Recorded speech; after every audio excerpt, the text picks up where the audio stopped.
Hello everyone, and welcome to Etellan. As the year grows closer to an end, I wanted to work on practicing different aspects of my skill sets. In this video in particular, I wanted to expand my skill sets in relation to colour theory, in reference to my doll making. To me, there's nothing better in life than colourful animation. I've always wanted to make something colourful and dreamy, something you'd see in a slice of life anime. So for this video, I'm going to try my hand at doing just that. So let's get started.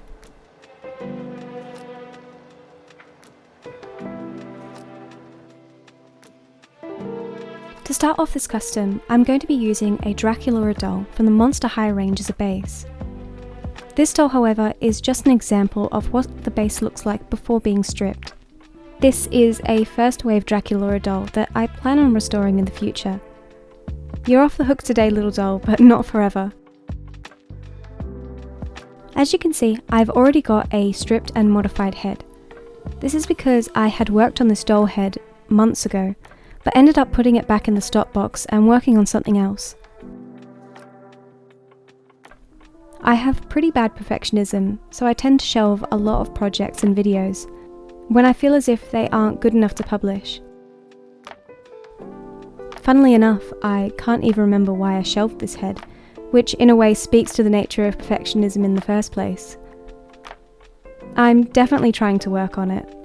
When I was cleaning out my supply area, that's where I noticed this modified head and thought it best to actually finish this doll instead of leaving her bare and unused. The modifications that were done on her face were done by using milliput. As the milliput is long set, I used fine sandpaper to blend the horns and ears into the skin.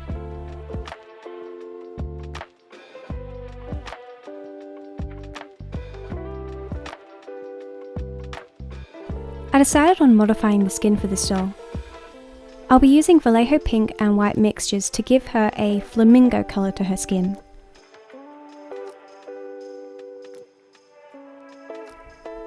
For her colour palette, I decided on using colour boards on Pinterest to help me in finding shades and colours. I found doing this helps because it gives me a better understanding of what colours work together and what don't. For this colour palette, I chose Pastel Vaporwave. Vaporwave being an aesthetic influenced by 80s and 90s anime and vintage computer hardware. It's kind of hard to define, but it has an absolutely gorgeous colour palette, and I think that if you are doing Warhammer or if you're doing any kind of sci-fi like modifications or sci-fi like paintings, Vaporwave has such a gorgeous colour palette and I would highly recommend checking it out.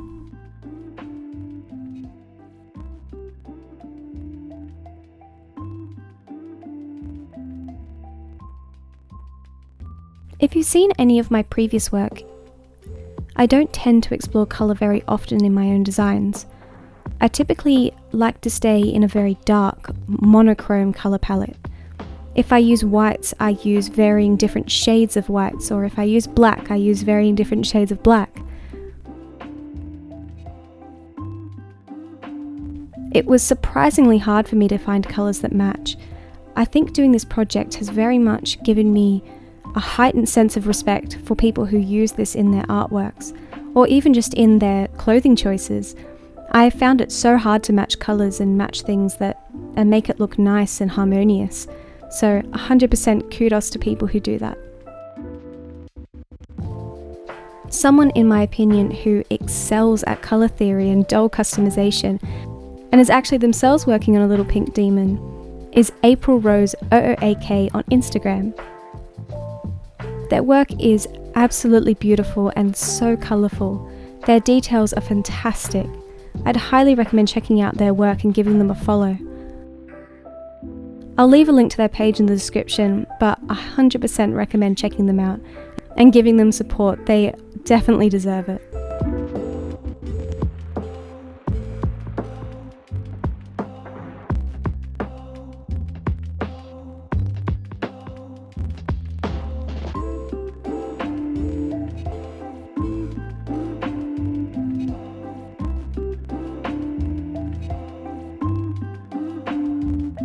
I will also be painting her body in the same pink colour that I did for the face. I forgot to get it on camera however, but I did blush the face and body with Huda Beauty Ruby Obsessions palette. The colours themselves are way too vibrant for my skin, unfortunately, so I like to use these in my dolls. I'll be focusing on the joints, head and ears.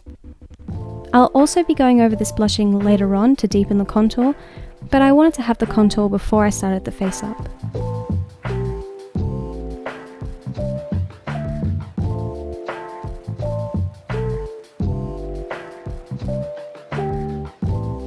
Once I was happy with how it looked, I gave her a spray of Mr. Hobby Premium Top Coat. Once that was dry, I gave her another spray of Mr. Super Clear Matte Varnish. The reason I used a top coat along with the varnish is because I wanted to strengthen the paint layer, as it will stop chipping and deterioration over time. Top coat being an acrylic and acts as a protective layer, and the varnish from Mr. Super Clear allows me to paint and draw on top of that.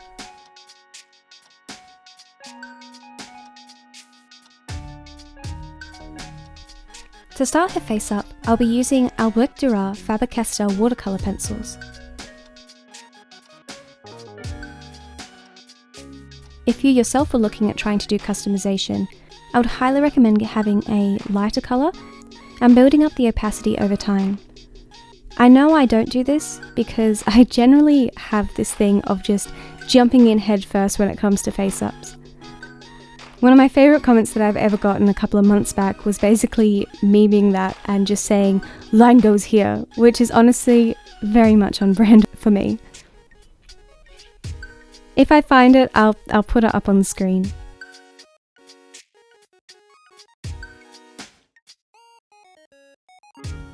The general idea that I had for this face was to give her quite angular eyes with a slightly hooded eyelid. Hooded eyelids are an eye shape where the eyelid has extra skin, so will droop over the crease area, creating a look of a smaller eyelid. To have this effect, I'll mainly focus the highlighting on the crease to the eyebrow area and shadow the eyelid in the corners. Basically, this will give the effect of light catching the crease as opposed to the eyelid. In a way, it's kind of like an opposite cut crease like they do in makeup, but I think it looks really, really cute if I do say so myself.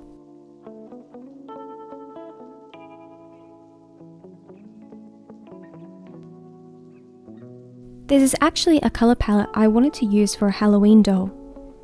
I had a demon girl figure that I was working on back in September, ready for Halloween, but sadly she just didn't work out. Honestly, now she's just sitting in a drawer and I'll come back to her, but I felt as if I just needed time away from it. But for now, I want to transfer the colours and the colour palette that I had for her and put her into a different doll.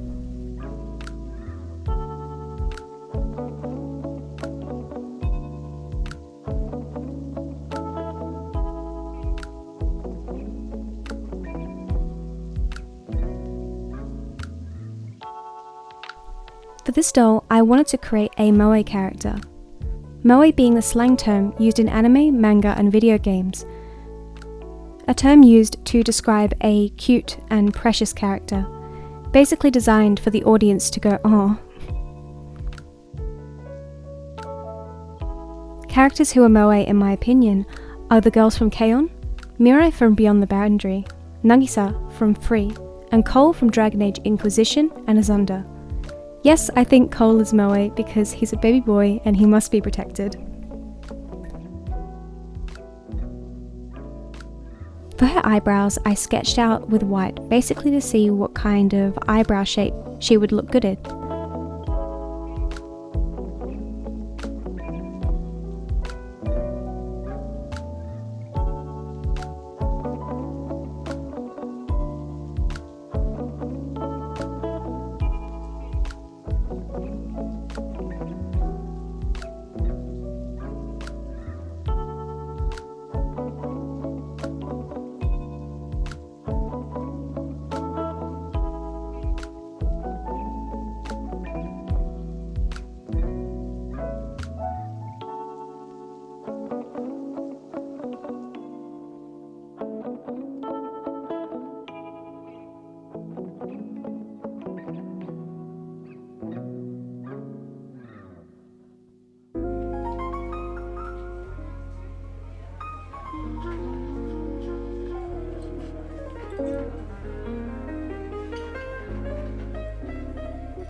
For her eyes, I went with a mixture of Vallejo sky blue and white.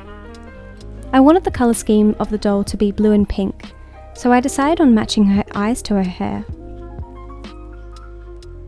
With a small detail brush, I'll just be doing little brush strokes to create the iris design.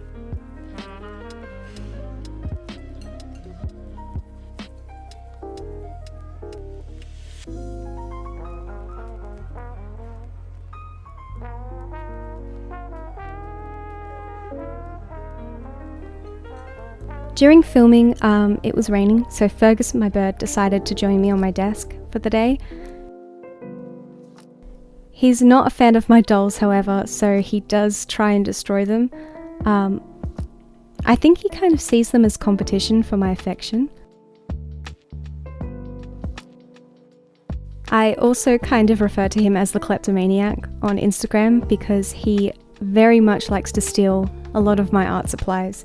He'll steal pencils, he'll try and destroy brushes, but yeah, he stole a rubber, like an eraser, for the longest time, and I found it under a cupboard. So I wasn't too happy about that because I really needed it, but you know, he's trying, he's having fun, he's a bird. No! Let go!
Once I was happy with the face, I gave her a final spray of Mr. Super Clear Matte Varnish and moved on to the hair. I went with 100% acrylic turquoise yarn hair. By wrapping it around a chopstick and getting a dog brush, I'm able to brush out the fibres to make hair-like strands. Fergus was very curious as to what I was doing. I'm not really sure why. I think it's probably the sound.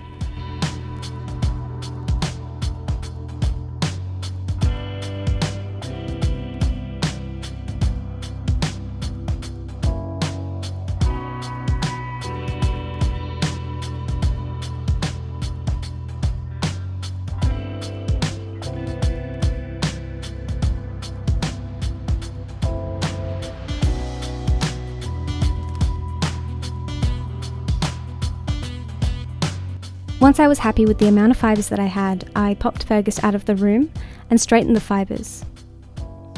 Because the yarn is made of acrylic, it's able to be manipulated to create hair-like fibres. Once they are straightened, I'll cut the fibre and glue the ends to make wefts. Once the glue is dry, they're ready for application.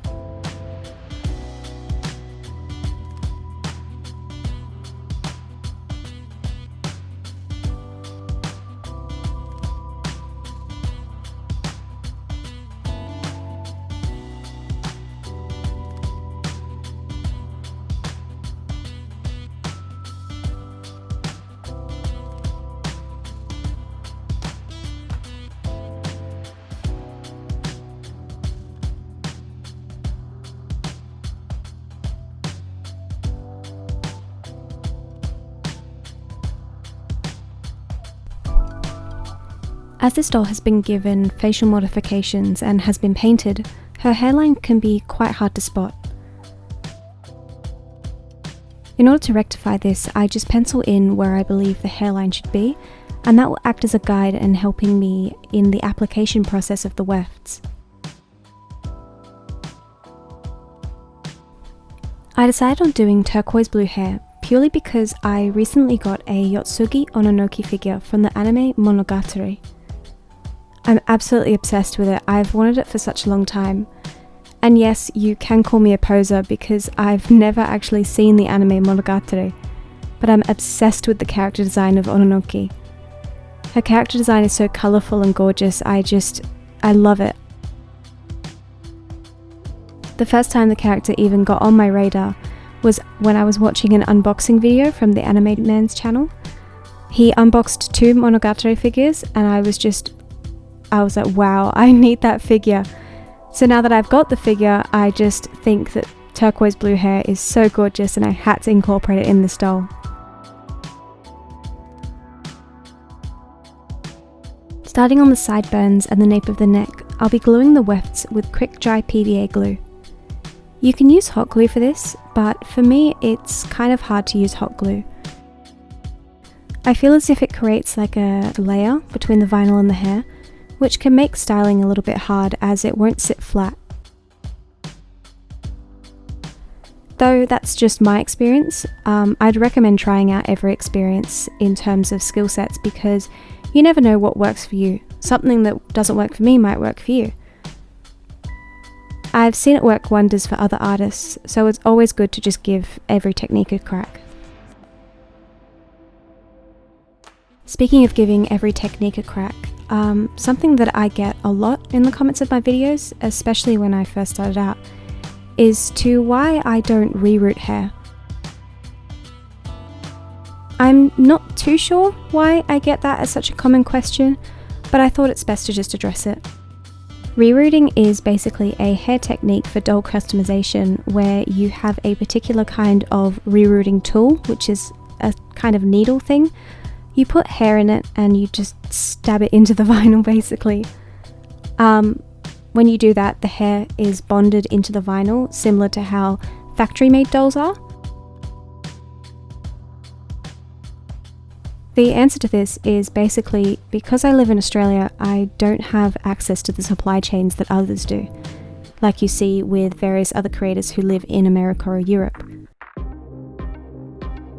Living in Australia, those supply chains can cost me up to 35 to 50 Australian dollars just for shipping of the item, which doesn't include the long waits for the item to actually arrive. Typically it can take around a month maybe, just with standard shipping, 3 weeks for express.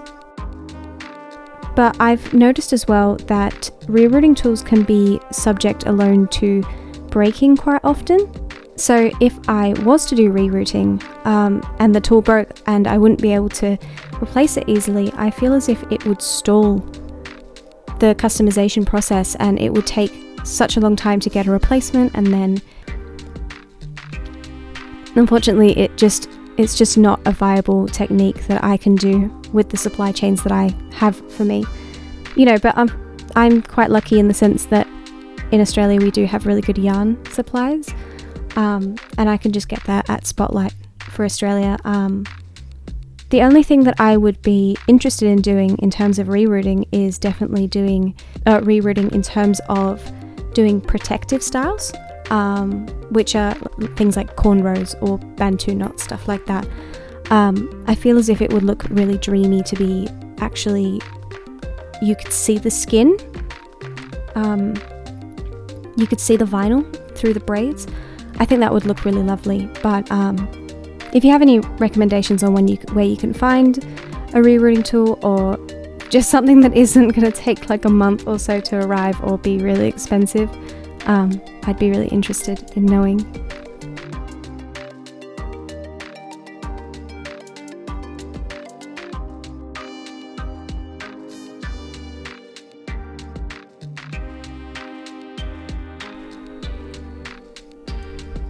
Once I was happy with how the hair looks, I start on the styling process.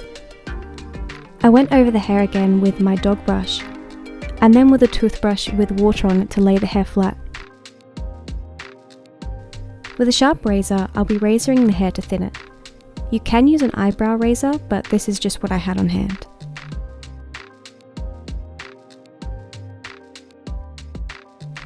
The plan for this hairstyle is to do a short hair with a mini fringe, one that's above the eyebrows. If you're cutting doll hair, I would highly recommend snipping away at tiny little bits, working the way up to where you want the hair to be. Doll hair doesn't grow back, so once you cut it, it's permanent unless you remove it. In the same way I do faces, I just cut the hair like a madman. If you want a fringe, you've got it before you even know it. Once I give the hair a trim, I'll be going over the razoring once again just to thin the ends.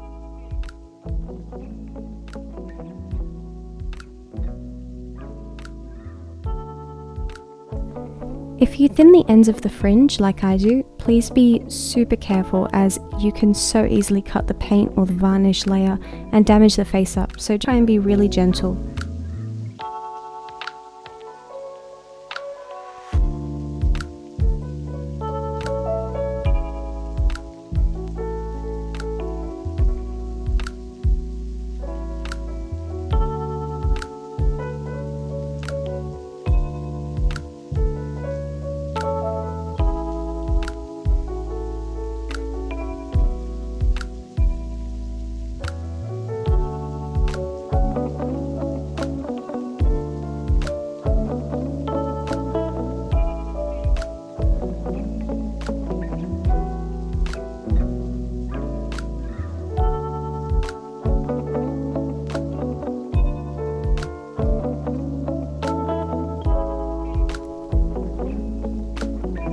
Once I was happy with how it looks, I will give her a hairspray just to lay down any flyaways.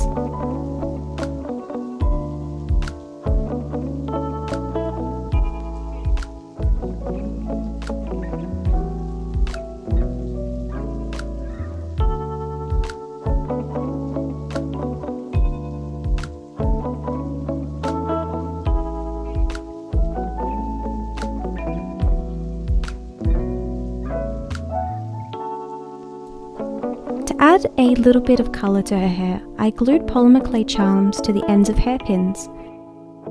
With pliers, I apply them into the vinyl by just shoving them in. I decided on doing it only on the tucked away side, I thought it would be too much with it all over.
For her clothes, I wanted to use these roller skates from an operetta doll from my stock box. While I wanted her to have a casual moe style, I just had to use these shoes. They're the cutest things I've ever seen. And they actually roll, which is just, it's just so cute. I did, however, give them a new coat of paint. They are quite old, so they've just been discoloured over time. Giving them a new coat of paint will just bring them back to their vibrancy. I did, however, decide on doing a turquoise colour palette just to match with the hair. I noticed in the end it actually had the same colour palette as Fergus, which I think is kind of cute.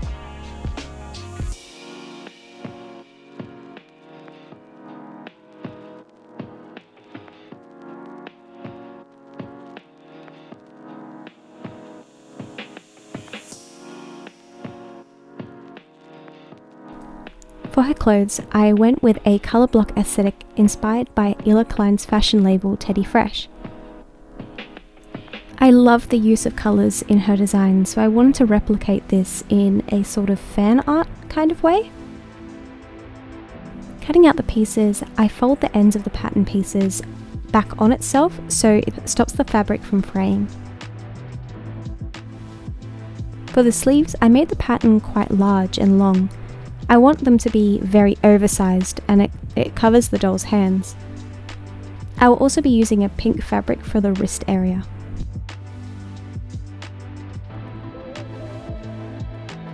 Teddy Fresh typically comes out with just hoodies, so I decided instead on making a bomber jacket. To make the bomber jacket style, I'll be painting the edges of the front and back panels with a blue design. Painting the blue directly onto the fabric won't give the lovely pastel colour that I'm looking for, so I'll have to paint a white base and then later go over that base with the vibrant blue.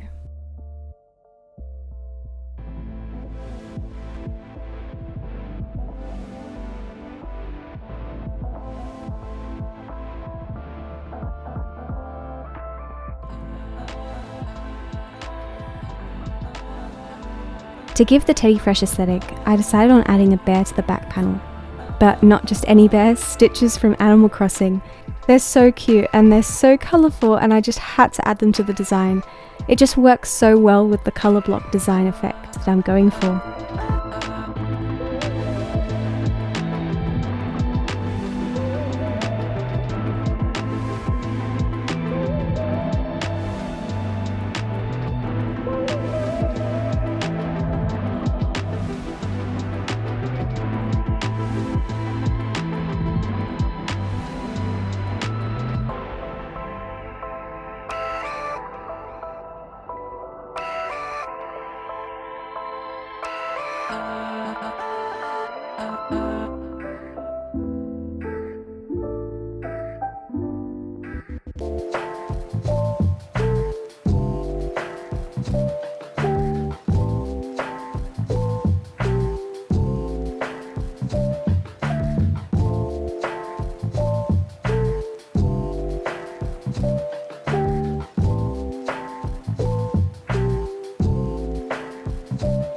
Once the paint is dry, I'll start the sewing process. I get asked a lot to show the making process of doll clothes, which is something that I'm always very apprehensive about, because it's not something I'm particularly proficient in. But as well, I don't use pattern pieces or measurements, I kind of just eyeball the whole thing. But I'll definitely try and explain it in this video, but I apologize in advance if it doesn't really make sense. Basically, to start it off, I get the outside patterns to touch. I'll be doing the first sewing layer along the shoulder and neck area, pointed out here.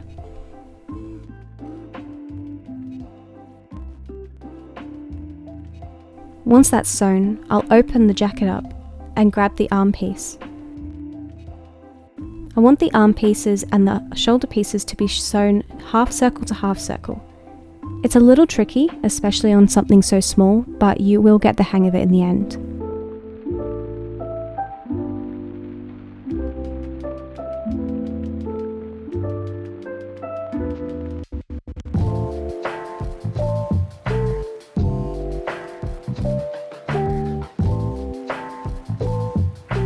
Once that's sewn, I'll flip the item inside out and sew the arm and chest together.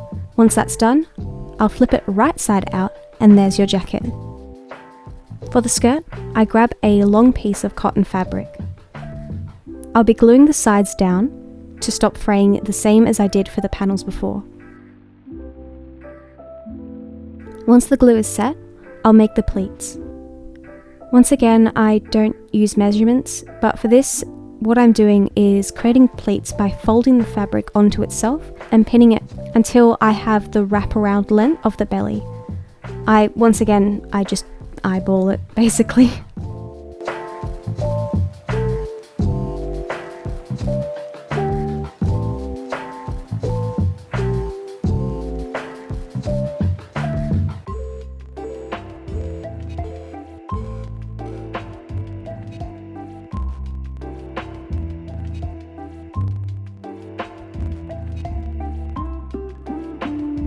Once I'm happy with the length, I sew along the top of the skirt to keep the pleats together. Then I'll sew a belting on the top to hide the pleats, and then sew the last bits of the skirt together to actually make it a skirt.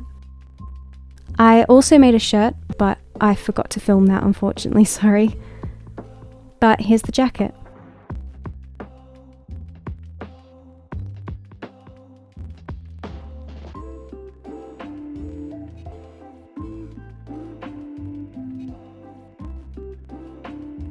I decided on adding these glittery tights that I found on an Abby doll in my stock box. I love the long sleeves of the jacket, they make her look so cute. Once I add her clothes together, I'll take her photos.